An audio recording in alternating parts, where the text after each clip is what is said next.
bemorimiz 2 yosh, yana biz aytganimizdek no'g'ri pardani travma qilgan nima bilan? Oddiy uxa-chiska bilan. Mana bu parda, mana bu teshik qismi. Mana bu katta teshikni uxa-chiska bilan teshib qo'ygan. Qanday bo'lgan? Bola, yosh bola uyda uxa-chiskani olganlar. Mana shunaqa tiqib yurgan uyda. Bunda o'ta joy turaveradi-da bu.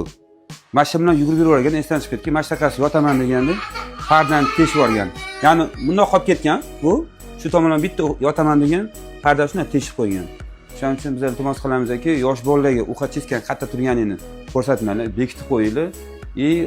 O'zingizlar tozalasa ham ixcham yengilgina qilib, mana shu o'zini tozalab qo'ysalar bo'ladi. Chunki tashqi eshik yo'l mana bu joy tog'ay qismi va uni mushak bilan mustahkamlangan. Keyin tomondan chaynaganda, gapirganda tashqi eshik yo'lidagi mana kirlar bo'lib, o'zi avtomatik tushib ketadi. Bu holatdan ham o'zlarini ehtiyot qilishlarini so'rayman. Chunki parda juda ham katta. Endi bu bemorimizni, bolachamizni yengil narkoz berib, lateks qo'yib, mana shu bitirishga yordam beramiz.